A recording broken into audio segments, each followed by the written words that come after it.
University के पहले कुलगुरु और हमारे रहबर और रहनुमा डॉक्टर विजय स्वामी सर, इस स्कूल के डायरेक्टर डॉक्टर कामले सर और डीन मोहतरम ह्यूमैनिटीज़ के हमारे डीन कदम साहब, तमाम बोर्ड ऑफ स्टडीज़ के चेयरमैन, सीनेट मेंबर और सभी तलबा और तालिबा। चूँकि उर्दू सब्जेक्ट है, इस हिसाब से मैं हमारे उर्दू के एक अच्छे शायर के शेर से अपनी बात शुरू करना चाहूँगा। हसन कमाल साहब बड़े अच्छे शायर गुजरे हैं। डॉक्टर विजय स्वामी साहब उर्दू के बहुत अच्छे अभ्यासक हैं आप भी। तो उन्होंने कहा था कि सबसे सरल भाषा वही, सबसे मधुर बोली वही, सबसे सरल भाषा वही, सबसे सरल बोली वही, बोले जो नैना बांवरे, समझे जो सैया सांवरे।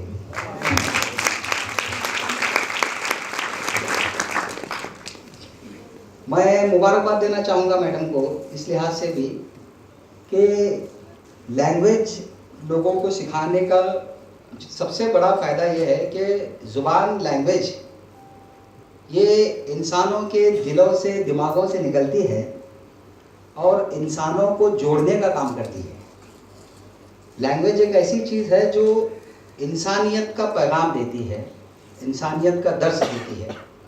लैंग्वेज क्यों सीखना चाहिए लोगों को? उसकी बड़ी वजह है कि लैंग्वेज इंसान को इंसान बनाती है। लैंग्वेज का कोई धर्म नहीं होता, लैंग्वेज की कोई ज़ात नहीं होती। उसका धर्म और उसकी ज़ात होती है इंसानियत, वो कोई भी ज़ुबान क्यों ना हो। हमारे उर्दू के अल्ताफ़ हुसैन साहब हाल ही बड़े अच्छे शायर गुजरे, उन्होंने कहा था कि यही है इबादत यही दीन व ईमान, यही है इबादत यही दीन व ईमान, के काम आए दुनिया में इंसान के इंसान। सभी लैंग्वेजेस में इसी किस्म के लोगों को जोड़ने की बातें होती हैं। आज का ये जो दौर हम लोग देख रहे हैं, ग्लोबलाइजेशन का दौर है और सारे जो मुख्तलिफ किस्म के इज़्म आ रहे हैं, ऐसे दौर में लोगों को इंसानियत का दर्स अगर हमको देना है, पाठ पढ़ाना है, तो हमको लैंग्वेज की तरफ तवज्जो देने की ज़रूरत है। और वो काम यहाँ पर हमारी यूनिवर्सिटी में हुआ है। इस लिहाज से भी मैं मैडम को बहुत दिली मुबारकबाद देता हूँ। मैडम का काम करने का ढंग तरीका मुझे बहुत अच्छा लगा।